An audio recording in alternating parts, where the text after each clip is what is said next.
Olá, sejam bem-vindos ao programa Causos de Carreira, o novo programa do meu canal José Renato Siqueira Júnior aqui no YouTube. O que pretendemos nesta nova forma de continuarmos falando de carreira? Vamos contar causos, contar histórias, tentando extrair de cada história os principais aprendizados, tanto do cliente, quanto minha como consultor, como do consultor que me acompanhará, na imensa maioria das vezes, Luiz Consistré, a quem eu carinhosamente chamo de Luigi. Nós vamos compartilhar esses casos e, batendo papo, vamos extraindo aprendizados, extraindo estratégias. A gente sabe que cada história é uma história, mas sempre a gente descobre pérolas que são motivadores e inspiradoras estratégias e aprendizados para quem nos prestigiar com a audiência. Então, vamos ao primeiro caos, a primeira história. Uma jovem fez jornalismo, começou muito precocemente estágios, né? No meio da faculdade, ela já conseguiu um bom estágio, no qual ela foi efetivada. Depois foi ao Canadá, se livrou do dilema do inglês, conseguiu, na volta, um novo bom emprego, depois mudou-se, foi tendo uma ascensão bastante interessante. Só que ela própria nunca, a rigor, se sentia dentro desta carreira, até fazer uma transição mal planejada, onde ela ficou apenas 10 meses. E não teve sucesso. O último emprego dela, antes de receber o apoio profissionalizado de transição de carreira, foi uma má decisão, vamos dizer assim. Saiu, portanto, com autoestima assim, no dedão do pé. Demorou, por conta disso, também uns longos 7, 8 meses, ela tinha, na época, 28, 29 anos, mas topou um trabalho temporário, uma substituição de licença-maternidade, num grande grupo empresarial. Ela consegue fazer um bom trabalho a ponto de, ao final do 6º mês, renovam o contrato, convidando-a a fazer parte do grupo do projeto que seria responsável pelo relatório anual de atividades do grupo. Mergulha de cabeça nessa atividade, tem um papel de destaque lá, a ponto de, ao final do processo, esse projeto ganha prêmios nacional e internacional, e o pessoal fica maluco de, a gente não pode perder essa moça. E sai caçando eventuais oportunidades dentro das empresas do grupo e se depara com um processo em fase final no braço social desse grupo, um instituto. Ela vai tem uma entrevista com o futuro chefe, 2 dias antes da entrevista marcada, que já estava marcada, do presidente com as 2 finalistas. Daí falam para o presidente: você topa ter 3 finalistas? Porque a gente descobriu aqui uma pérola. Ok, ela vai para essa última entrevista. Bom, ela mal entra na sala, o presidente fala: nossa, estava louco para te conhecer, porque eu nunca vi, quero ver, o que você andou fazendo por aqui, que eu já recebi em 2 dias um monte de informações excelentes de você. Estava, de fato, curioso para te conhecer. Bom, adivinha de quem foi a vaga. No dia seguinte, ela já recebe a confirmação dela ter sido escolhida. E, nesse instituto, ela fica por 4 anos, daí sai, um pouco antes da pandemia, começa um novo processo de transição de carreira, mas aí já mais consciente de o que gostaria de fazer. Aliás, ela saiu no meio da pandemia. No início da pandemia, ela resolve fazer psicologia e se encanta com o curso. Então, hoje, ela está na metade do curso, praticamente, e absolutamente encantada com a perspectiva e, de fato, ela encontrou sua vocação, encontrou um campo de ação e de estudo que está levando a também ter sucesso. Tem muito aprendizado por aqui, não, Luiz? Muito aprendizado. É um bocado, um bocado. O primeiro deles, que me chamou muita atenção, foi quando você disse, isso foi fato, e não é um fato incomum, ela saiu do caldeirão para a frigideira. Quantas e quantas pessoas eu já tive na história que, na atitude de desespero por achar que não dá mais, desce do cavalo e sobe num bode. E só vai perceber que é um bode 10 meses, um ano depois, e aí entra em desespero, porque bode é incontrolável. E a minha mãe dizia que, se você está no inferno, é melhor o diabo que se conhece. Ponto. Não De tome... repente você descobre que, olha, até que é bonitinho. Ele até que é bonitinho. Cheira mal, mas né? é bonitinho. Mas tem dois princípios aí que são fundamentais, né? Sim. Muitas vezes a pessoa fantasia um novo lugar, sem olhar para o lugar que está. Idealiza. Ou vai para esse novo lugar sem pesquisar. Sem pesquisar. Se encanta com a primeira impressão, e as primeiras impressões são perigosíssimas, Luiz. Sim. E vamos colocar uma coisa muito claramente. Com pequenas variações sobre o mesmo tema, empresas são lineares. São empresas. Não, especialmente no turbocapitalismo. Especialmente aí. São comunidades aonde você consegue, muitas vezes, um ambiente extremamente salutar em pequenos grupos. Sim. E muito dependente da figura do líder. Muito dependente de quem está em cima. Da figura do líder imediato. No máximo, do líder do líder. Exatamente. Né? Sim, eu vivi isso na Ródia. Eu tive colegas que falam da Ródia e, quando eu escuto, eu falo, mas não é essa Ródia que eu vivi. Exato. Né? Exato. Então, a experiência é de fato individual. Embora tenha o guarda-chuvão da cultura geral, é o líder que dá o tom. É ele que dá o tom, mas o grande cuidado é justamente não ir para o inferno. Sim. No afã, tomar uma decisão impulsiva. Com carreira, não dá. Aliás, nem com carreira, nem com divórcio.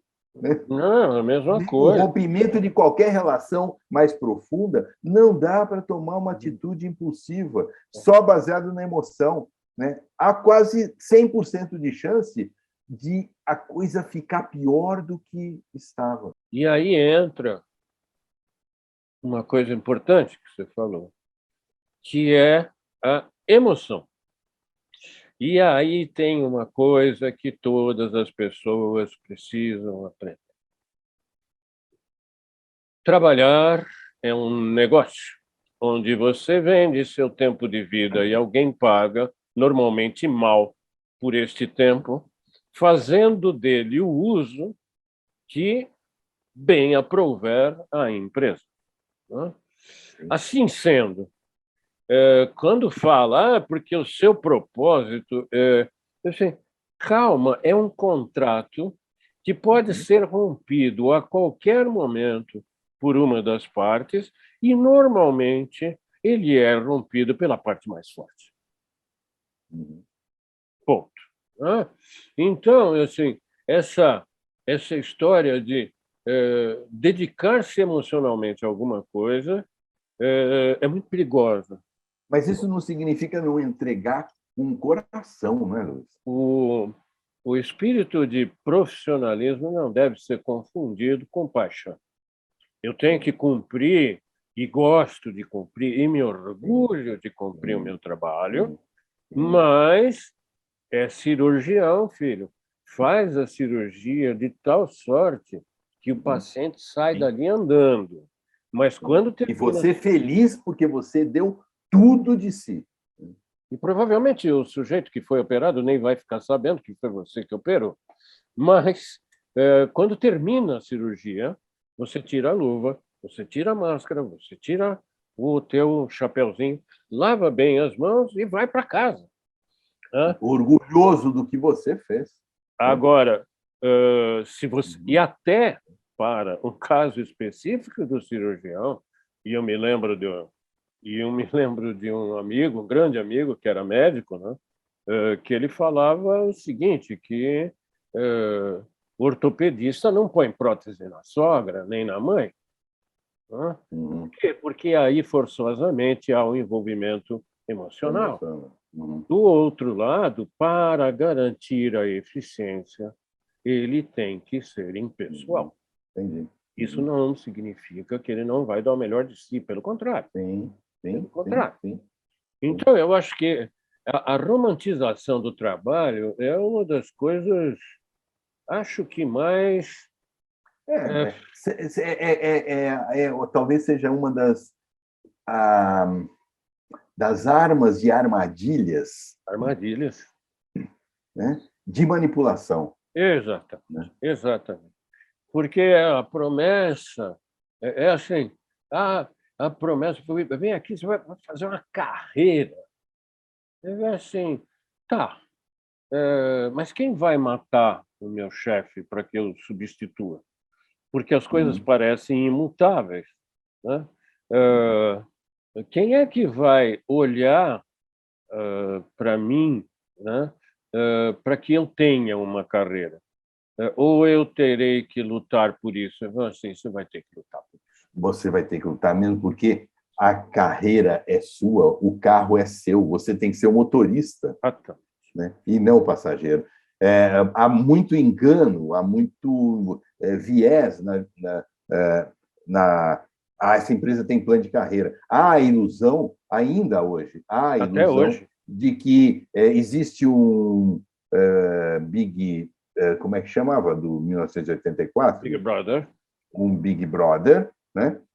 Que é capaz de, olhando a empresa, a organização, a estrutura como um grande tabuleiro de xadrez, é capaz, quer dizer, existe um visionário capaz de, então o presidente vai aposentar, então esse vice-presidente sobe e daí e vai mexendo as peças. Agora, no lugar do presidente, contrata o estagiário que melhor está desincumbindo seu estágio. Né? É impossível isso. Né? E também isso se presta a uma infantilização e uma entrega do seu destino e do seu projeto de autodesenvolvimento, que é uma responsabilidade sua, né? A alguém que você não sabe. Né? É uma ilusão. Além de ser impossível alguém deter essas informações e de olhar a sua alma, o seu interesse, se existe uma ordem assim, é a ordem do negócio. Né? Qual é a necessidade do negócio? Então, agora você vai para Bagdá, ok? Eu acho que tem uma outra coisa importantíssima e que está centrada no que nós estávamos falando, que essa pessoa, essa criatura a qual você se refere, ela tem exatamente a concentração, a dedicação profissional de um grande cirurgião. Então, qualquer que fosse a sala de cirurgia que ela entrasse, só podia fazer sucesso. E a dedicação dela a isso se dava por profissionalismo mesmo. Mas, pouco a pouco, eu acho que ela foi descobrindo o que havia por detrás das pessoas com as quais ela conviveu, tanto em situações estranhas, como a demissão inusitada dela, né, que ela fazia muitos amigos, e isso não era bem visto dentro da empresa, né? É alucinante, mas foi esse o motivo. Até ela não era competitiva o quanto a cultura exigia, né? Esse tipo de pessoa que nós não queremos. Nós queremos... E chamando de competitividade ou furar o olho do coleguinha. Exatamente, né? E isso absolutamente não batia com o código pessoal de ética dela, né? Então, ela falou, bom, se aqui eu não posso fazer amigos, terei que fazer inimigos.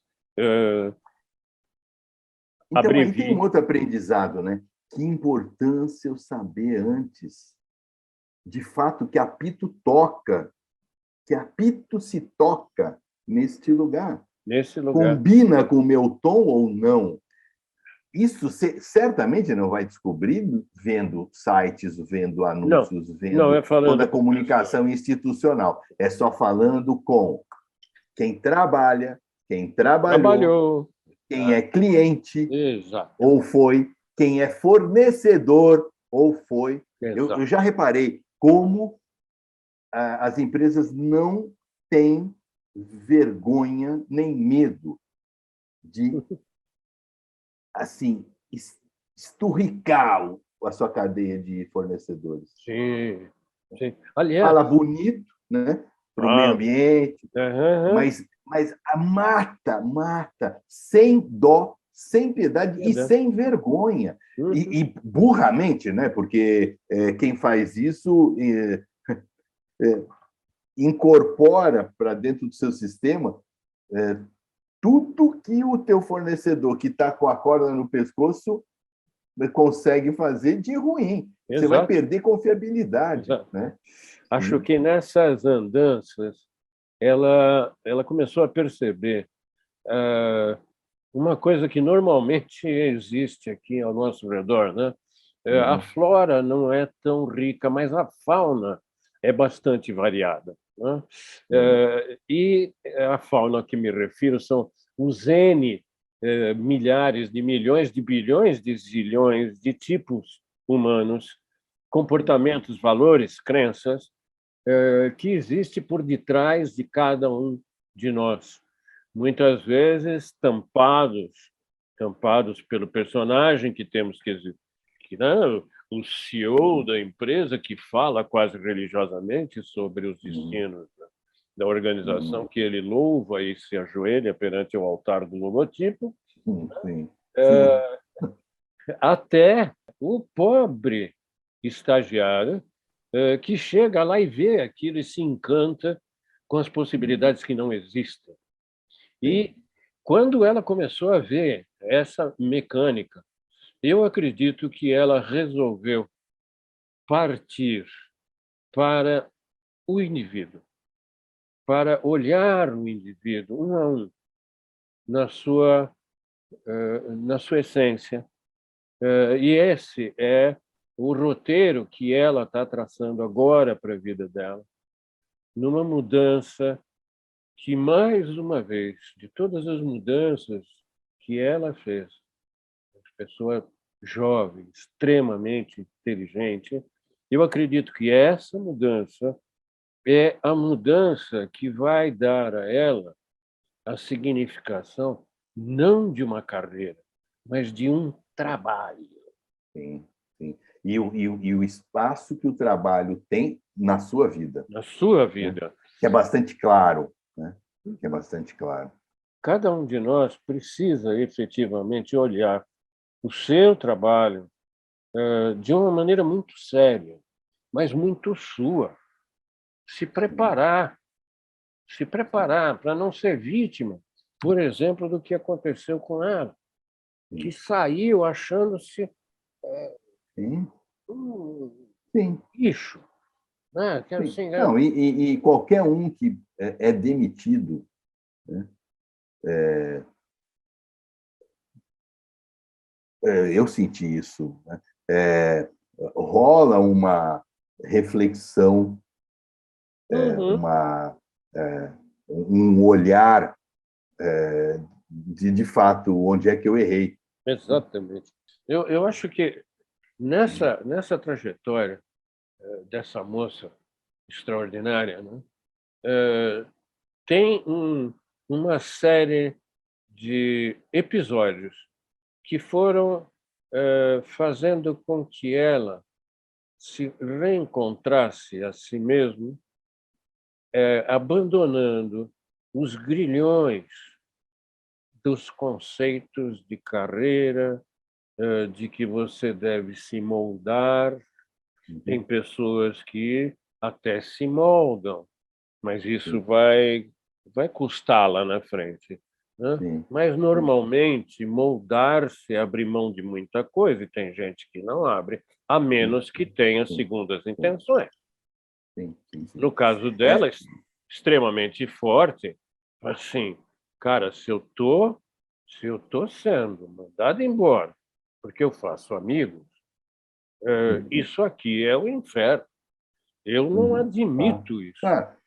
Com outro detalhe, quem a apresentou a 2 destes 3 clientes que a sustentam hoje foram ex-fornecedores que usufruíram, né, e viram na prática como ela agia, com que respeito, com que honestidade, com que consideração, né, agindo de fato como elo.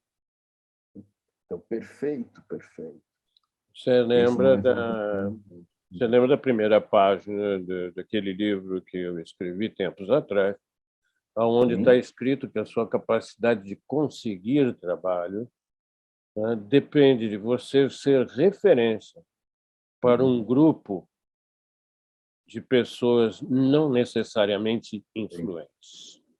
Assim, se você é referência por conhecimento, por tratamento ilibado, por relacionamento ilibado, por honestidade, por estar presente, amigo, isso é rede de relacionamentos. O resto é network. Vamos chamar assim. O resto é network. Né? Para finalizar, Luiz, né? Vamos nessa. Qual o último, se você tivesse que eleger, qual a cereja do bolo deste caos? Né? O que você diria? Pensar. Né? Eu acho que a cereja está no aprendizado que essa moça teve de, a partir do episódio em que ela saiu do caldeirão e foi para a frigideira. Quando ela saiu da frigideira, ela não mais entregou a sua trajetória profissional para ser governada por terceiros. Ela começou a fazer escolhas, ela começou a planejar os passos, ela começou, por exemplo, a vender o seu trabalho de forma diferente, uma coisa difícil muitas vezes de entrar na cabeça das pessoas, né? Você vai trabalhar 2 dias por semana para fulano. E abriu a cabeça para sair do papai e mamãe da relação CLT. Exato. Não só principalmente CLT. nessa última virada. A segunda coisa é que o universo que a gente dispõe de escolha de onde dedicar o nosso trabalho, ele é muito grande. Sim, sim. E a forma de contratação podem ser inúmeras. Ela é secundária. Então, ela rompeu agora eu me lembro, ela rompeu um preconceito. Ela tinha um preconceito contra o trabalho que ela achava de autônomo, porque não lhe dava, mas esse trabalho não me dará segurança, né? Mas quem é que tem de fato segurança? Não existe. Né? Nada na vida é controlado. Eu acho que, fechando, é importantíssimo, mas importantíssimo, a questão que nós dois nos referimos quanto à forma de encarar o trabalho. Não é o centro da vida de ninguém. Eu fico apavorado quando eu vejo pessoas que, com a família, filhos pequenos, se submetem a trabalhar a 3 horas de voo da casa deles e ver os filhos uma vez por semana, no final de semana, e às vezes uma vez por quinzena, porque estão cuidando da sua famigerada carreira. Isso me deixa desesperado, porque o filho dele, de 4 anos, nunca mais vai ter 4 anos. 4 anos, sim. Então, Sim. enfim, coloca, eu acho que este é um ponto importantíssimo, é um aprendizado importante Sem que dúvida. ela teve. Coloca o trabalho dentro do tamanho que o trabalho tem que ter na sua vida, ponto. Perfeito, perfeito. Obrigado, Luiz. Vamos parar por aqui, porque se a gente continuar, é aprendizado que não acaba mais. Então, vamos deixar um pouquinho para o próximo mês, para o próximo Caos, para o qual eu convido a todos. Estejam conosco quinzenalmente, uma quinzena e agora José, e a outra quinzena Causos e Carreira. Muito obrigado pela atenção, pelo prestígio e até a próxima.